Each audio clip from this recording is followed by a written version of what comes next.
People who overthink, they actually have a gift of an extremely powerful mind, which means they probably can think a lot and they can probably think fast as well. Now, if you fall under this category of being able to think a lot or think fast, congratulations, you have a superpower. But just like with any superpower, as my favorite superhero, Spider-Man, his Uncle Ben said, with great power comes great responsibility.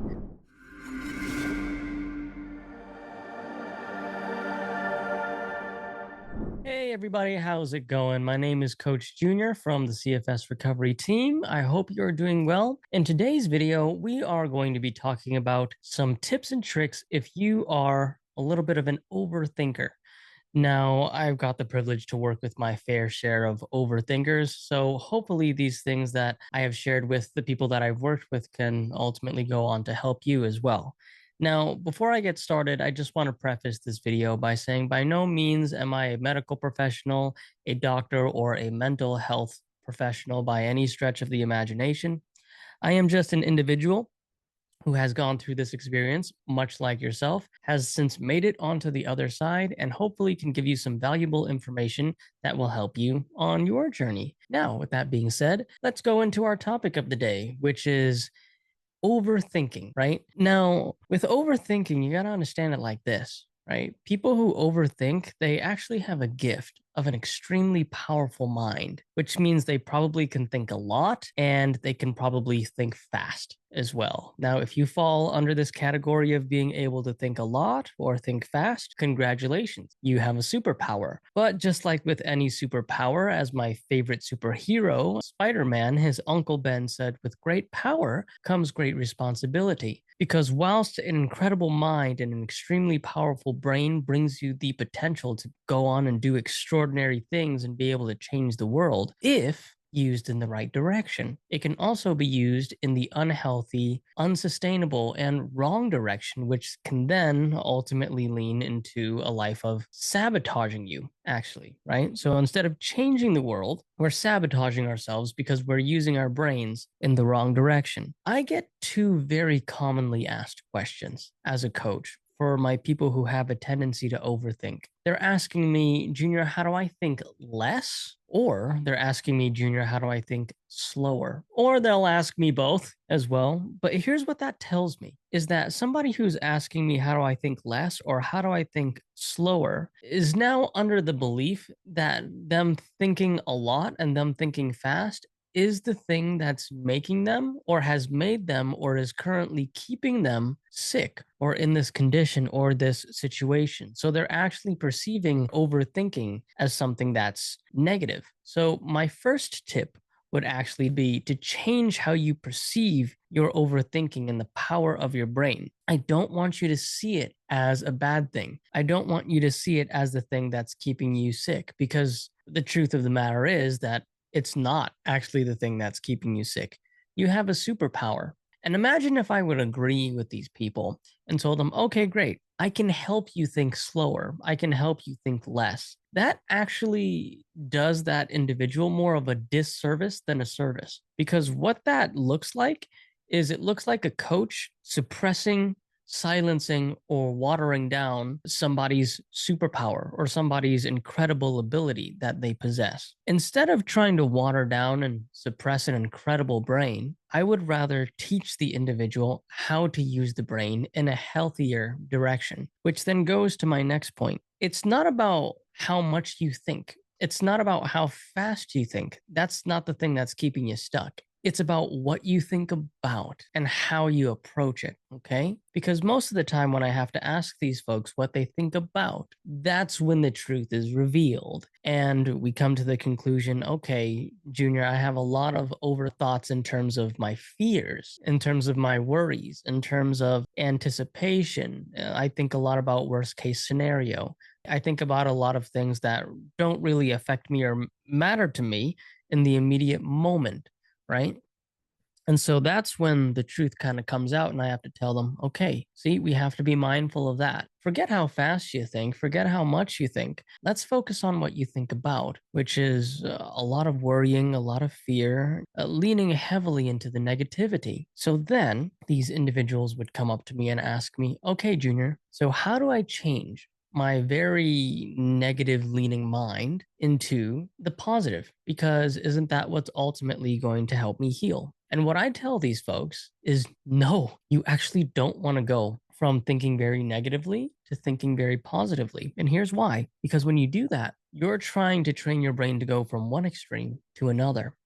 And the whole point of coaching, the whole point of this program and why it exists is to ultimately teach you all to not be extreme and to not swing from one extreme to another. Because as we've learned, the nervous system doesn't like extremes, it likes balance, it likes neutral. So actually, instead of me taking somebody who is very negatively leaning in the things that they think about and trying to swing them over to the extreme positive, I would much rather like to take that individual and take them from a negative to what I call a realistic neutral. Because when we swing to an extreme negative, that's not healthy for us. When we actually swing to an extreme positive, that's actually not healthy for us either, because it comes off to your brain as inauthentic, disingenuous.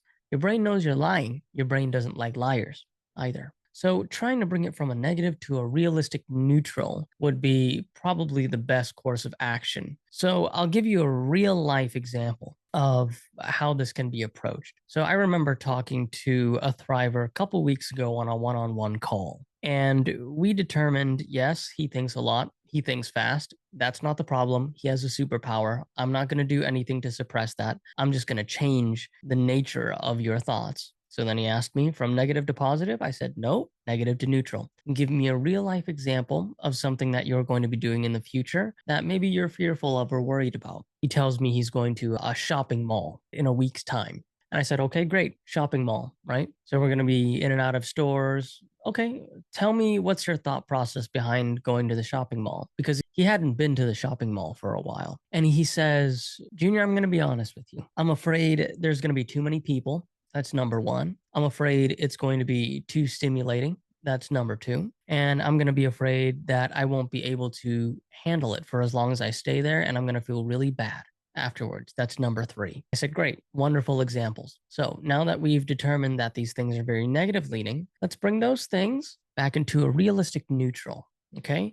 And here's how the realistic neutral looks like. You want to tell your brain like this: yes, absolutely, it's going to be a stimulating place. Shopping centers, shopping malls, if we look at it realistically, have a history of being very stimulating. Absolutely. But there's also a chance that I'll be able to handle that stimulation on that day as well. Of course, there's a chance there could be a lot of people, right? A shopping mall normally has a lot of people. There also is a chance that I'll be able to handle a lot of people and maybe even might even enjoy being around a lot of people. You never know. Sure, absolutely, there's a chance that you might stay a little bit too long and you might feel worse afterwards. There's also a very real chance that you might feel fine afterwards as well. A realistic neutral is a combination of both possibilities instead of just one or the other. Because if we were to take just his examples that he gave me, I'm afraid it's going to be too stimulating. I'm afraid there's going to be too many people. I'm afraid that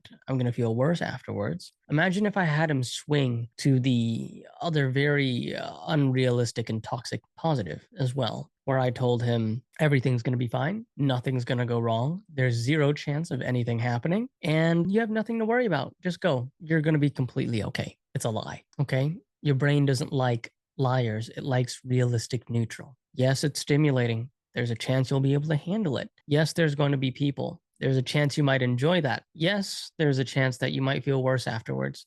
There's a chance you won't either. So that's how you want to approach it if you overthink. Let me give you another tip about overthinking and how we can swat away some of these thoughts. Now, I want you to understand this. Swatting away is only half of the equation. We want you to do 100% of the equation. You guys ever hear this phrase, whether it's online or through a video? I think it's a science phrase. It's more of a concept that energy cannot be lost or destroyed, only transferred and transformed. I want you to understand that phrase. I'll say it again. Energy cannot be lost or destroyed, only transferred or transformed. Now, I want you to think of your thoughts as energy, because that's what they are. Your thoughts are energy. Now, I want you to think of it like this. Imagine you have a thought bubble up or come to the surface, and then you try to ignore and swat that thought away and throw it in the trash. Remember what I said. Energy cannot be lost or destroyed. Your thoughts are energy, which means that your thoughts cannot be lost, or destroyed. You can't just swat it away, throw it in the trash, and then just leave it there because energy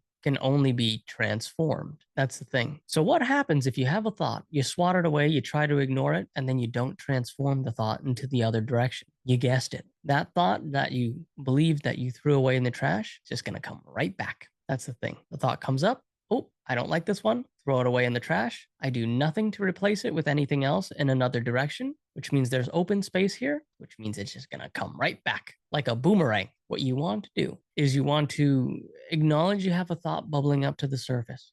You want to swat it away. Now that there's space here, you want to replace it with a healthier thought. So then the other thought doesn't have space to move back in, and then redirect it in the right direction. So you have a thought, you swat it away, you replace it, move it in another direction. That's how you want to do it. I'll give you an example of this as well. We'll actually use the mall example that we talked about. I'm afraid there's going to be too many people and it's too stimulating. You want to swat that away and then replace it with, yes, there's going to be people. There's also a chance I might be able to handle it. And now we're moving that thought into the right direction of a realistic neutral. Okay. To sum up this video here, and you can watch this back if you're one of our brain fog folks here, because I know this was a little bit more of information. Sum it up. If you're one of those people that think that you can get out of this by training yourself to think less or to think slower, don't do that. You're looking in the wrong place. Instead, work on the things that you think about. And when you work on the things you think about, don't try changing it from a negative to a positive. That's too extreme. You want to change it from a negative to a realistic neutral. Okay? Excellent. I hope this video helps you all, and I will see you in the next one. Until then, Coach Junior, out. See you later, everybody. Have a great one.